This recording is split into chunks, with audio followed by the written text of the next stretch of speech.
what is to be added to 15% of 160 so that the sum may be equal to 25% of 240।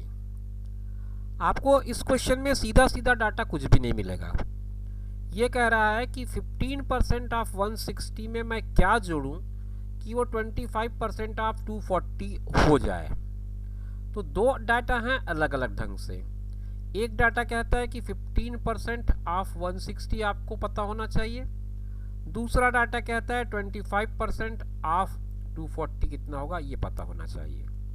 तो जब ये data दोनों data आपके पास पता हो जाएंगे या मिल जाएंगे तो आप इन दोनों का डिफरेंस निकाल के सीधे सीधे अपने क्वेश्चन का आंसर लिख सकते हैं।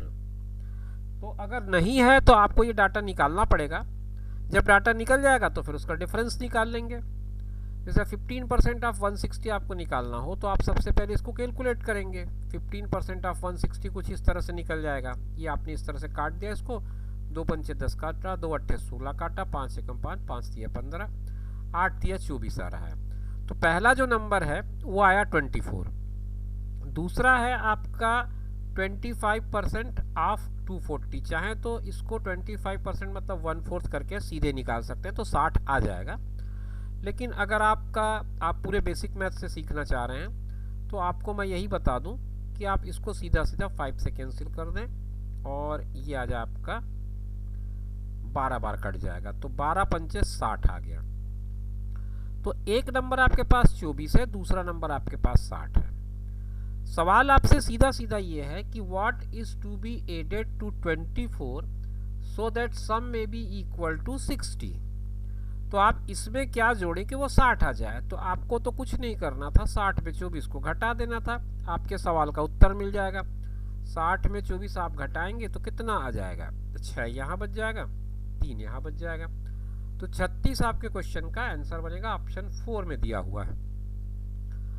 तो इस तरह के क्वेश्चन जब आते हैं तो आपके पास डाटा सीधे नहीं मिलता है। उस कंडीशन में आपको चाहिए ये कि आप उस डाटा को पहले एग्जैक्ट डाटा में ले आएँ और उसके बाद फिर उन दोनों के बीच का डिफरेंस या जो भी कुछ पूछा गया हो क्वेश्चन में उसके हिसाब से आप उसको माइनस या प्लस करके चेक कर लें कि आप किस तरह से आंसर निकाल सकते हैं। दूसरा इसमें एक चीज़ और ध्यान रखें, कुछ आपके पास कैलकुलेशन के लिए इजी मेथड हो सकते हैं। जैसे 25% बोल रहा है तो आप सीधे उसके 1/4 निकाल लें। 20% जब वो कह रहा है तो उसका सीधा 1/5 निकाल लें। 10% कह रहा है तो 1/10 निकाल लें। तो कुछ ऐसी चीज़ों को भी ध्यान रखेंगे तो आपका समय बचेगा, और समय बचेगा तो आप बाकी जो समय बच रहा है उसका उपयोग करके दूसरे सवालों को बनाने में आप ज़्यादा समय दे पाएंगे।